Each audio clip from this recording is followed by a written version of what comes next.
আমি যেটো writing pad duplicacy কৰাৰ যেটো বিষয় এই বিষয়টো লৈ মই আজি অৱগত কৰিব বিচাৰিছোঁ।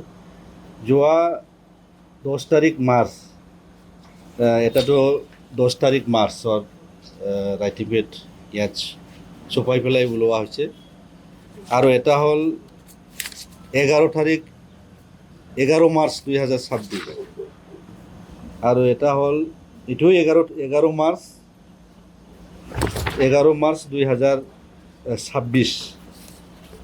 তো এই যেটো ৰাইটিং পেড যেটো ডুপ্লিকেট এই ডুপ্লিকেট কৰা মানুহ আমি যোৱা পৰহি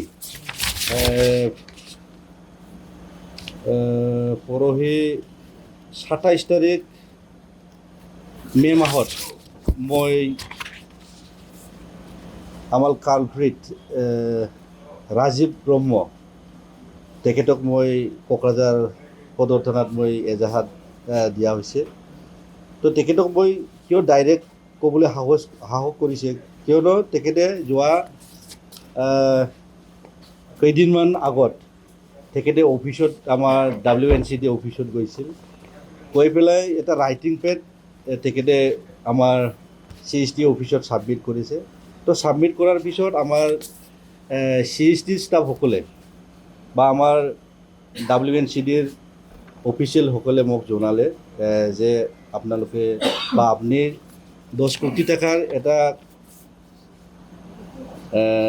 ৰাইটিং পেডত ছাপ্লাই দিবৰ কাৰণে আপুনি লিখি দিছে নেকি বুলি। তাৰপিছত মোৰতো অভাৱ হ'ল।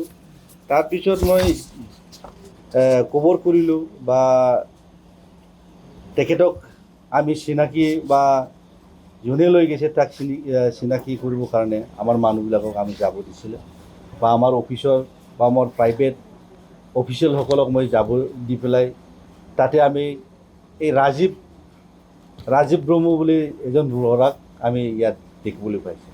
তো ইয়াৰ পিছত আমি তেখেতক সোধা পোছা কৰিলোঁ। তেখেতে কয় মই নহয়, কিন্তু ইয়াৰ আগতো মই তেখেতক প্ৰমাণ পাইছোঁ। ইয়াৰ আগতো তেখেতে এজন ল'ৰাৰ পৰা পইচা লৈ পেলাই এই এটা ৰাইটিং পেডৰ কাৰণে মনোজ মুছাহাৰীৰ নামত তেখেতে এলটমেণ্ট দি পেলাই পইচা সৰকাবৰ কাৰণে তেখেতে চেষ্টা কৰিছে। এইটো মই প্ৰথম হিচাপে তেখেতক মই কনচিডাৰ কৰিছোঁ। তো ইয়াৰ পিছত আৰু লাষ্টত আমি দেখা পালোঁ আমাৰ শিৱ মহাদেৱৰ OSD ধনঞ্জয় ব্ৰহ্ম তেখেতেও আৰু মোক এখন মোৰ ছিগনেচাৰ থকা মোৰ ডুপ্লিকেট ছিগনেচাৰ থকা এখন ৰাইটিং পেড দি পেলাই মোৰ লগত যোগাযোগ কৰিলে। তো ইয়াতো মই দেখা পালোঁ ইয়াৰ মোৰ ছিগনেচাৰটো ডুপ্লিকেট কৰি পেলাই WPT and BC ডিপাৰ্টমেণ্টৰ 10 কোটি টকাৰ এজন আমাৰ MSKK ইলেক্ট্ৰনিক্স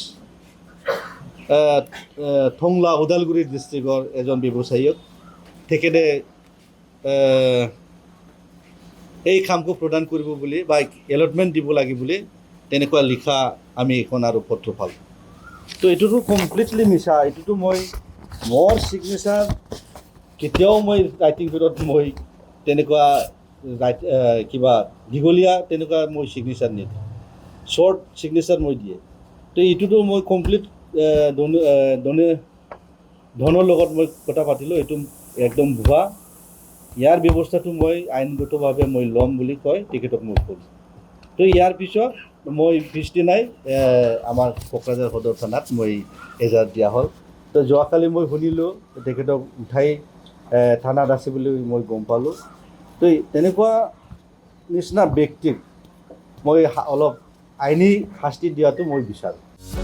যিকোনো খবৰৰ বাবে যোগাযোগ কৰক আমাৰ এই নম্বৰত 9181 307 2221।